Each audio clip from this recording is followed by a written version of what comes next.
বাংলাদেশে রোহিঙ্গা অনুপ্রবেশের ৯ বছর আজ।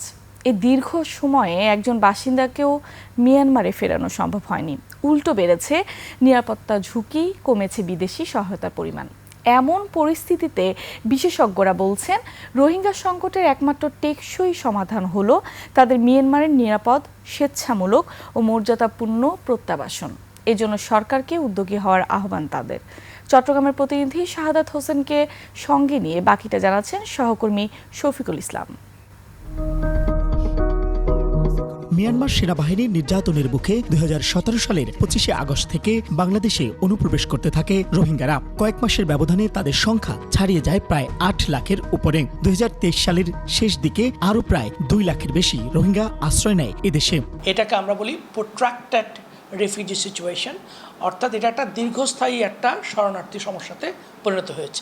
জাতিসংঘের শরণার্থী সংস্থা UNHCR এর সর্বশেষ তথ্য অনুযায়ী বাংলাদেশে আশ্রয় নেওয়া রোহিঙ্গা জনগোষ্ঠীর সংখ্যা ১২,২০,০৩৪ জন। তবে বাস্তবিক অর্থে এই সংখ্যা আরও বেশি। এমন পরিস্থিতিতে তাদের মিয়ানমারে ফেরাতে আন্তর্জাতিক ও সরকারিভাবে বেশ কয়েকবার চেষ্টা করা হলেও তা আলোর মুখ দেখেনি।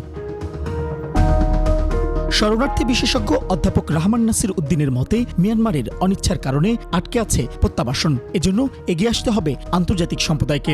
রোহিঙ্গা সমস্যার সমাধান হচ্ছে প্রত্যাবাসন, এটা হচ্ছে বেস্ট সলিউশন। এবং এই প্রত্যাবাসনের জন্য যে প্রস্তুতিগুলো দরকার, যে কন্ডিশনালিটি দরকার, সেটা এনশিওর করার দায়িত্ব ইন্টারন্যাশনাল কমিউনিটির। তবে মিয়ানমারে নিযুক্ত বাংলাদেশের সাবেক কূটনীতিক ও নিরাপত্তা বিশ্লেষক অবসরপ্রাপ্ত মেজর এমদাদুল ইসলাম মনে করেন, রোহিঙ্গা সংকট বহুপাক্ষিকভাবে সমাধানযোগ্য নয়। এটাকে দ্বিপাক্ষিক অথবা ত্রিপাক্ষিক ভাবে যদি আমরা জিনিসটাকে অ্যাড্রেস করতাম, তাহলে হয়তো এই এতদিনে এই জিনিসটা কিন্তু আমার মনে হয় অনেকটা একটা সমাধানের আলো দেখতে পাবো। রাখাইনের সাবেক বাসিন্দাদের শনাক্তের বিষয়ে সাম্প্রতিক মিয়ানমার যে বিবৃতি দিয়েছে, তা প্রত্যাবাসন প্রক্রিয়াকে আরও জটিলতার দিকে ঠেলে দিচ্ছে বলে মত বিশেষজ্ঞদের। এটা হচ্ছে তাদের একটা দুর্দামি, অর্থাৎ এটাকে সময় কাপানোর একটা, অর্থাৎ সমস্যার সমাধান না করার একটা অবলম্বন খুঁজে বেড়াচ্ছে। বাংলাদেশের দায়িত্ব হচ্ছে এটাকে পারসুয়েট করা, যে কিভাবে এটাকে সামনে এগিয়ে নিয়ে যাওয়া যায়। রোহিঙ্গা জনগোষ্ঠীর কারণে দিন দিন বাড়ছে নিরাপত্তা উদ্বেগ। আইনশৃঙ্খলা বাহিনীর তথ্য হিসাবে গত ৯ বছরে ২৮৮টি হত্যা সহ ৪,৫০০ মামলায় ১০,০০০-এর বেশি রোহিঙ্গা আসামি।